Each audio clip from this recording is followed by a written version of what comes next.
अभी हम लोग बात करेंगे चैप्टर लाइट चैप्टर। तो लाइट चैप्टर क्लास 8 में भी है, लाइट चैप्टर हमारा क्लास 10th में भी है और लाइट चैप्टर हमारा क्लास 12th में भी है। बेसिक यहीं से स्टार्ट होगी क्लास 8 से। तो हम लोग डिस्कस करेंगे क्लास 8 की कुछ चीज़ें, कुछ एक्स्ट्रा चीज़ें, ठीक है। और क्लास 12th में भी बढ़ोगे, रे ऑप्टिक्स के नाम है क्लास 12th में। तो study of light is known as optics. Light की स्टडी करना क्या कहलाता है? ऑप्टिक्स। ये एमयू में पूछा गया क्वेश्चन है, study of light is known as optics. ये सवाल पूछा गया अलीगढ़ में तुम्हारा। तो अब अगर हम बात करेंगे लाइट की डेफिनेशन, तो लाइट का डेफिनेशन क्या होता है? Light is a form of energy that provide sensation of vision. क्योंकि हम लोगों के आंख को अपनी रोशनी होती नहीं है, तो हम लोग क्या करते हैं, लाइट के प्रेजेंस में किसी चीज़ को देखते हैं। तो यहाँ पे पहले के ज़माने में, न्यूटन के टाइम में, उसके और भी बाद, पहले लाइट के बारे में उतनी कन्फर्मेशन नहीं थी कि एक्चुअल में लाइट है क्या, ठीक। तो बाद में जाके बहुत सारे साइंटिस्ट का एक्सपेरिमेंट आया, जैसे हुइजेंस का लॉ पढ़ोगे आगे 12th में, तो क्या समझ में आया कि लाइट के अंदर डुअल नेचर है। मीन्स पार्टिकल नेचर तो है ही है, पार्टिकल नेचर भी और वेव नेचर भी है। जैसे इलेक्ट्रॉन में दोनों नेचर है, पार्टिकल नेचर और वेव नेचर है। कई सारे साइंटिस्ट के एक्सपेरिमेंट पढ़ोगे हायर क्लासेस में, जहाँ पता चलेगा कि इलेक्ट्रॉन के अंदर भी डुअल नेचर है, पार्टिकल नेचर है और वेव नेचर है। तो एक रियलिटी क्या है कि इलेक्ट्रॉन पार्टिकल है, वेव उसका नेचर है। तो लाइट के अंदर भी वेव नेचर होता है। तो लाइट के अंदर जो है वेव नेचर होगी। तो लाइट जब तुम्हारा ट्रैवल करेगा एयर में, जैसे लाइट के अंदर ट्रांसवर्स नेचर भी होता है, ट्रांसवर्स वेव। कौन सा वेव? ट्रांसवर्स वेव ऑप्शन नहीं है, तो इलेक्ट्रोमैग्नेटिक में देखेंगे हम। तो अब अगर यहाँ पे देखना है, लाइट की स्पीड देखना है हमको, डिफरेंट मीडियम में याद रखना है। लाइट की स्पीड हवा में है 3 × 10⁸ metre per second. The speed of light in air 3 × 10⁸ metre per second. The speed of light in water 2.25 × 10⁸ metre per second. And the speed of light in glass 2 × 10⁸ metre per second. Clear? समझ में आ रही है बात? तो ये light की speed different medium में पता होना चाहिए, लाइट की स्पीड क्या होती है। This is the speed of light in a different media. Air में कितना है? 3 × 10⁸ मीटर पर सेकेंड। इसको ऐसे भी पढ़ सकते हो, 3 लाख किलोमीटर पर सेकेंड, 2.25 लाख किलोमीटर पर सेकेंड एंड 2 लाख किलोमीटर पर सेकेंड।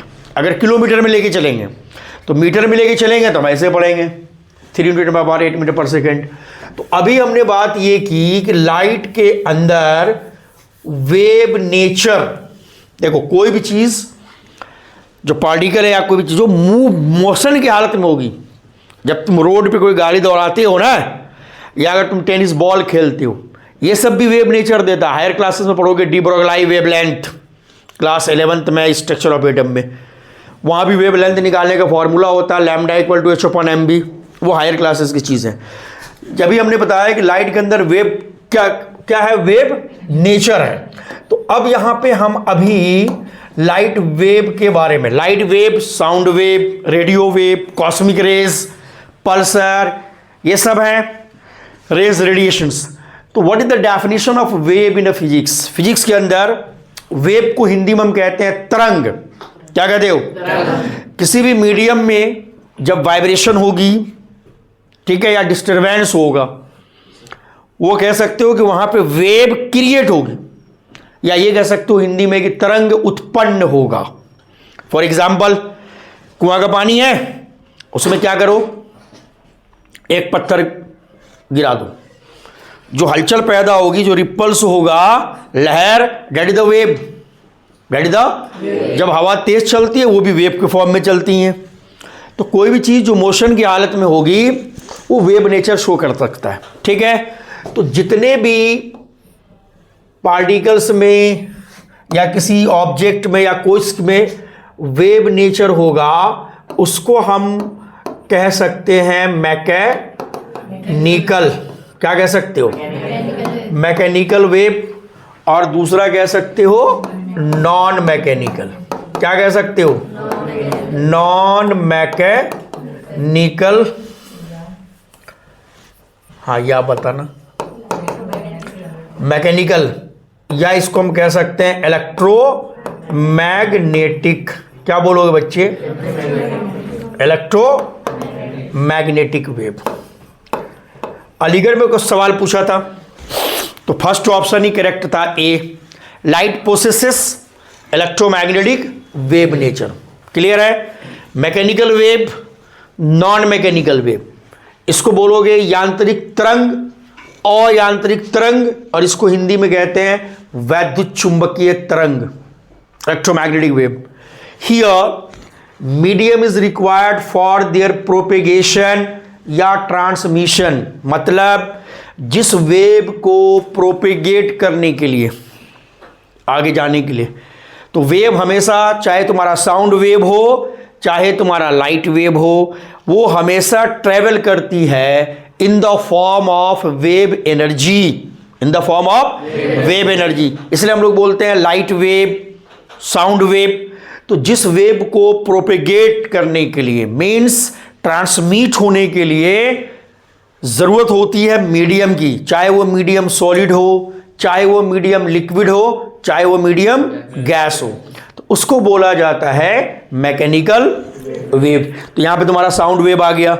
और यहां पे क्या है कि मटेरियल यानी मीडियम की रिक्वायरमेंट नहीं होती है, no medium is required for their propagation. That's why हम कह सकते हैं कि लाइट जो है हमारा ये वैक्यूम में भी ट्रेवल करता है, लेकिन साउंड वैक्यूम में ट्रेवल नहीं करता है। क्लियर है, तो लाइट पोसेसेस इलेक्ट्रोमैग्नेटिक वेव।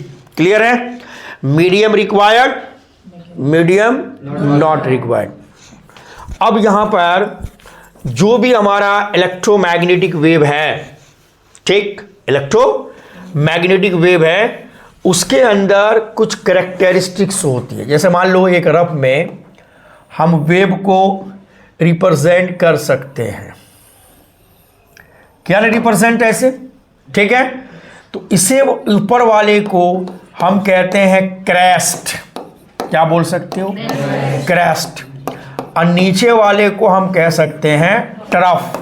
क्या बोलोगे इसको, ट्रफ। और हिंदी में ऊपर वाले को बोला जाता है शीर्ष, और नीचे वाले को कहते हैं गर्त। क्या बोलते हो, गर्त। और ये जो है तुम्हारी हाइट ऑफ क्रेस्ट, या ये तुम्हारा डेप्थ ऑफ ट्रफ, इसको बोला जाता है एम्पलीट्यूड। क्या बोलोगे, या एम्पलीट्यूड कह सकते हो। इसे हिंदी में कहा जाता है आयाम। क्या बोलते हैं बच्चा हिंदी में, आयाम बोला जाता है। तो अब वेव की कुछ खूबियां हैं। अब पहला है हमारा जैसे वेवलेंथ। क्या है, वेवलेंथ, ठीक है ना। तो वेवलेंथ हो जाता है velocity by frequency, velocity by frequency. Wavelength, इसको हिंदी में कहोगे तरंग की लंबाई, या इसको हम लोग हिंदी में कहते हैं तरंग दैर्घ्य, means velocity by frequency. Velocity को फ्रीक्वेंसी से डिवाइड कर दो, क्या निकल के आ जाएगा, wavelength denoted by lambda c by v. V नहीं, इसको म्यू पढ़ो। क्या पढ़ो, म्यू फॉर फ्रीक्वेंसी, है ना। एफ भी लिखते हैं, तुम छोटे बच्चे हो, तुम एफ भी लिख सकते हो। दूसरा है हमारा यहां पर फ्रीक्वेंसी। क्या बच्चा, बोलते रहो ना, फ्रीक्वेंसी। तो फ्रीक्वेंसी निकालने का क्या फॉर्मूला हो जाएगा, velocity by wavelength, velocity by wavelength. तो यहां पे हम लिख सकते हैं frequency mu equal to c by lambda, या हम लिख सकते, देखो यहां पे फ्रीक्वेंसी को हम लोग म्यू बोल दिए, तो mu is the reciprocal of time period. Frequency is the reciprocal of time period. Reciprocal मतलब इनवर्सली प्रोपोर्शनल, समझ गए। इसे हिंदी में कहते हैं व्युत्क्रमानुपाती। क्या बोलोगे? हाँ, तो फ्रीक्वेंसी की SI यूनिट हो गया हर्ट्ज। क्या हो गया बच्चे? हर्ट्ज। और इस पे अगर देखोगे इसकी यूनिट क्या बन गई? पर सेकेंड। क्या बन गई? पर सेकेंड। ठीक है ना? और फ्रीक्वेंसी का ओल्ड यूनिट, जो पुरानी यूनिट होती है, वो होता है साइकिल पर सेकेंड। क्या होता है? Old unit of frequency cycle पर सेकेंड। ठीक है, तो फ्रीक्वेंसी की SI यूनिट क्या हो गई? हर्ट्ज। फ्रीक्वेंसी का SI यूनिट क्या हुआ बच्चे? हर्ट्ज हो गया। ठीक है, और यहां पर 1 mega hertz equal to 10⁻⁶ hertz होगा। Got it? उसके बाद तीसरा है हमारा velocity. Velocity is the product of frequency and wavelength. दोनों को मल्टीप्लाई कर दो तो वेलोसिटी की यूनिट हो जाती है मीटर पर सेकेंड। चौथा होता है हमारा वेव नंबर। क्या होता है? ये पढ़ोगे हायर क्लासेस में। Wave number is the reciprocal of wavelength. Wave number is the reciprocal of wavelength, तो इसकी यूनिट हो सकती है पर मीटर। पांचवा होता है हमारा एम्पलीट्यूड। एम्पलीट्यूड, तो एम्पलीट्यूड देखो क्या है? हाइट ऑफ क्रेस्ट और depth of trough is known as amplitude. तो एम्पलीट्यूड की यूनिट क्या हो सकती है? मीटर। क्या होगा? मीटर। तो इसका मतलब क्या हुआ कि there are 5 characteristics of electromagnetic wave. ठीक है ना? Wavelength, frequency, velocity, wave number and amplitude. तो यहां पे ध्यान रखना है, जो सवाल पूछा गया JMI वगैरह में, वो सवाल ये था कि जो वेव एनर्जी है, समझ गए? या जो साउंड का भी जो तुमको क्या कहते हैं एनर्जी होती है, या लाउडनेस, जो लाउडनेस ऑफ साउंड होता है, वो बेसिकली डिटरमाइंड होती है किनसे? एम्पलीट्यूड से। किससे?